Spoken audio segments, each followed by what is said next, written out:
So now we have added some more members behind the scenes so that we can show the listings better and instruct on how we can use the batch processes and what each batch process means and what all of these tabs mean. So let's get started. Here in the rows per page, you can control how many columns or how many rows you want to exactly show in each of the tables. This choice is persisted. Let's just say it's 10, and then it will get saved and will reload the page. So by default, my number of rows per page will be 10 for each of the tabs all through the platform. Now I have three members here who have been checked and who have paid. The first one is Robin Esther, the second one is Shubham Tripathi, and the third one is Vijay Tripathi. Now I'll check this checkbox to be able to enable the batch processes. As you can see, if I disable this checkbox, you can see the select batch processes also gets disabled. If I want to search for someone, I can search through here. Suppose I want to search for someone named Shubham. I'll write Shubham here, and now the page will get reloaded and all these Shubham will be appearing here. But I want everyone to be appearing, so I'll just click on this cross button here and my listing is reloaded. Now if I click on this one, I can click on the batch process here. So I have a lot of batch processes here which I'll be going through one by one. Now I have a generate invoice here, which means that their membership is getting renewed. This action is triggered usually when there are 90 days or lesser for the members to their expiry dates of their membership. So this process is done by admins. If I click on generate invoice, which I have done already for Robin Esther, which I'll be showing after this. If I click on go, I can use a custom expiry date which I had set to December 2025. I can discard this.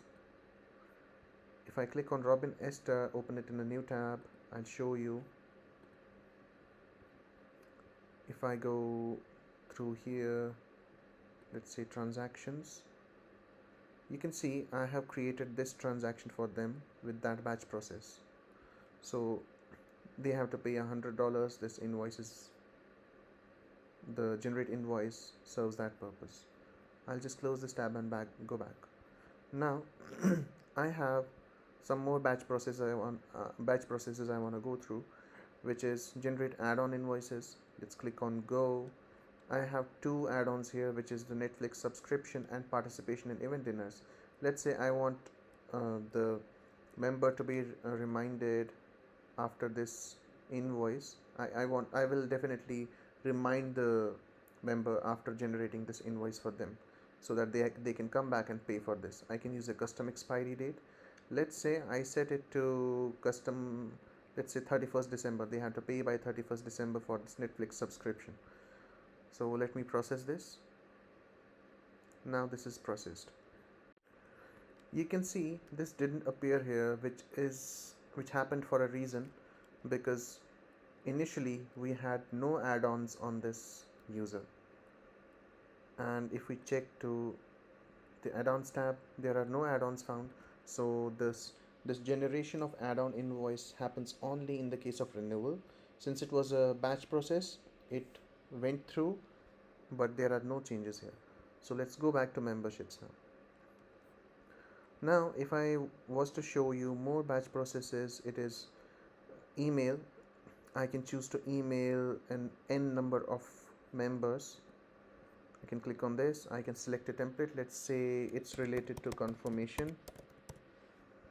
So let's say membership confirmation. The template filled itself, and now my content is filled. I can choose to do a few tweaks here and there, which we usually do, and then we can attach a statement to it, attach an outstanding statement to it, and attach an invoice. And we can also preview this email, the text content. Basically it's not showing the footer because it's contained in the email sign off, not here. It's just a preview of what you have written. And then We can click on process and this email goes through. Now if I click on reset password, I click on go. When I click on process, a reset password email is sent to this particular user. I'll click on it and it says reset password mail sent successfully. Now I can print mail stickers, which is a batch process basically designed to have small stickers with basic details of the members.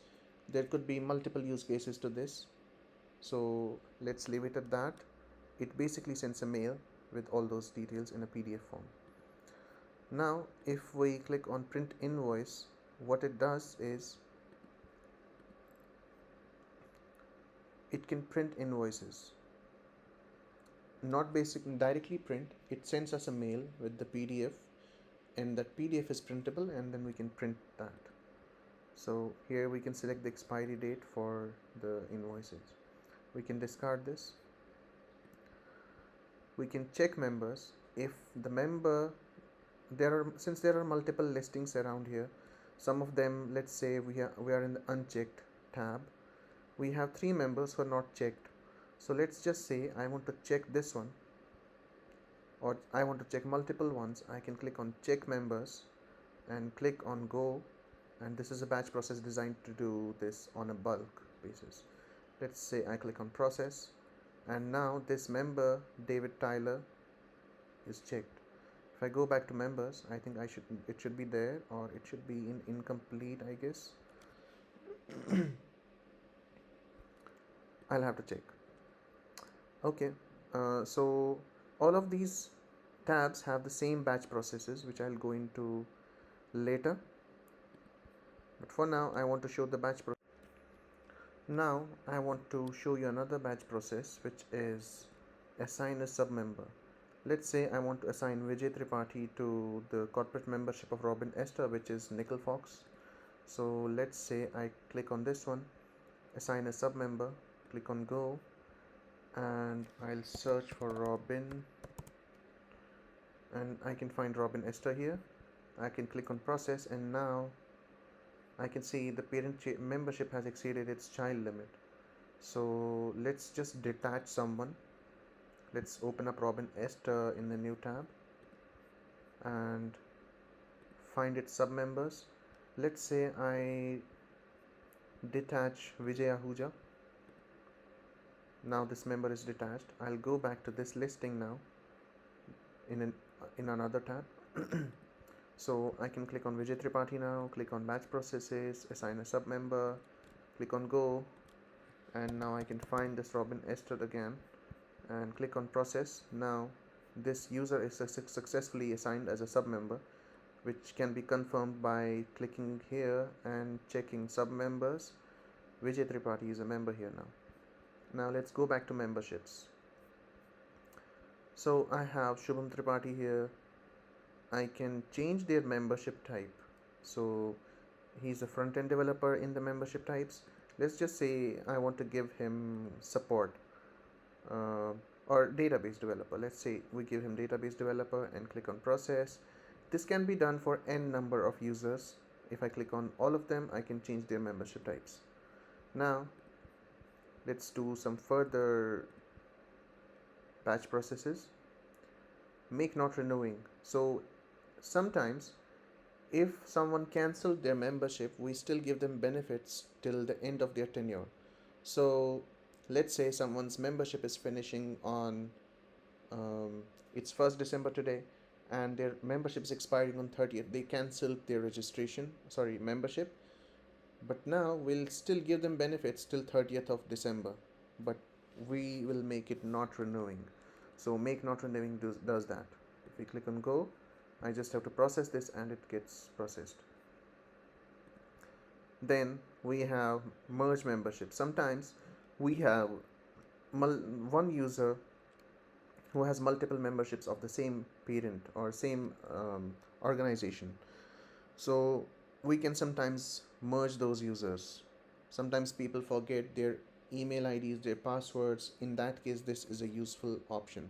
So suppose I have Shubham Tripathi.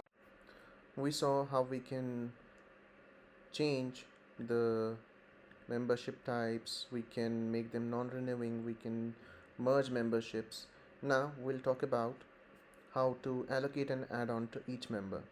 So in order to do this, we need to figure out which add-on is associated with which of the membership types so that we correctly associate them with the members. So let's click on add-ons. As you can see, we have surplus benefits, and inside it is the participation in event dinners. So we'll try to find out which membership is it associated with. Let's click on edit. You can see it's associated with front-end developer. We can go back to members. So this is a front-end developer membership type, so we can click on this, associate an add-on to this, click on go, select the add-on, let's say participation in event dinners, and process. Now this add-on is successfully added to this front-end developer.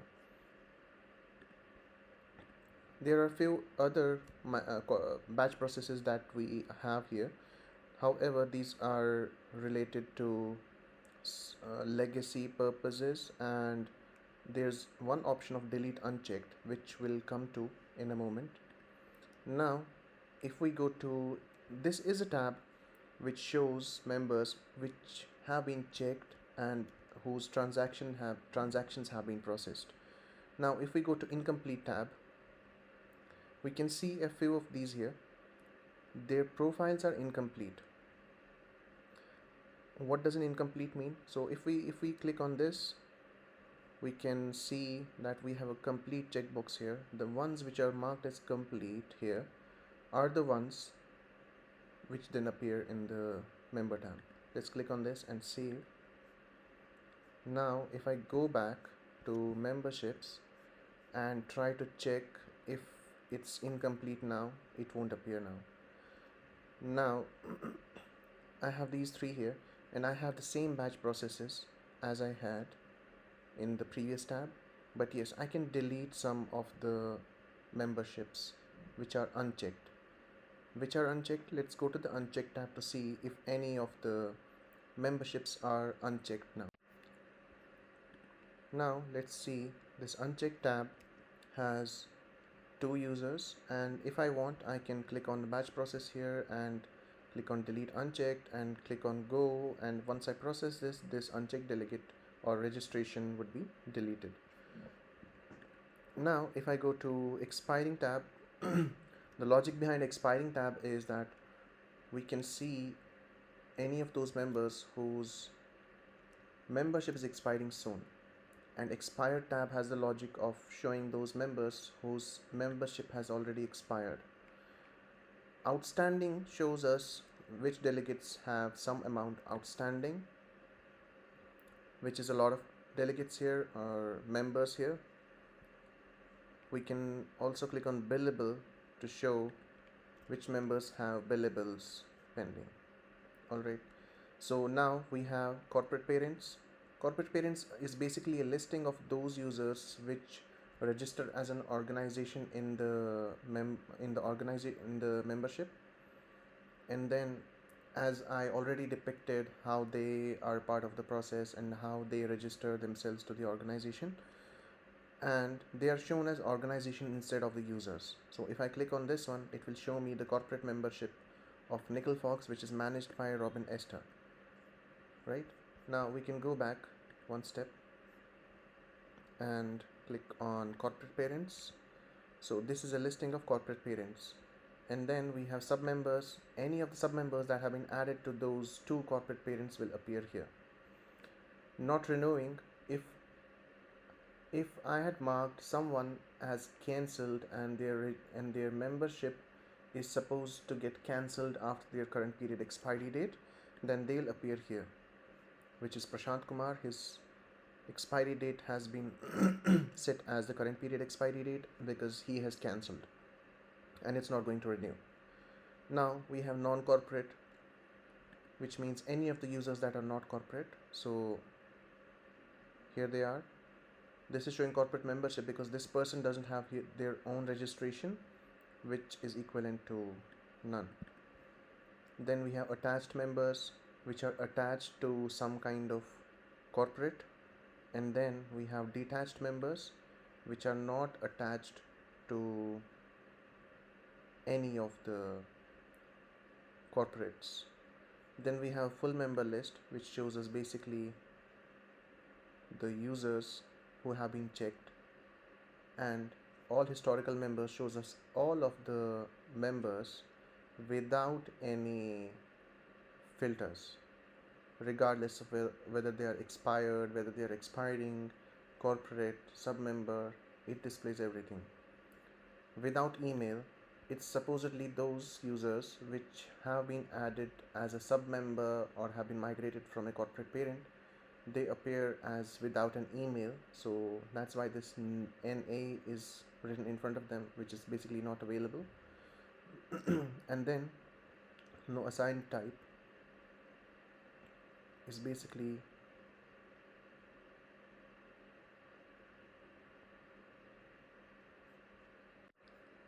and then we have the no assigned type, which we'll go into later.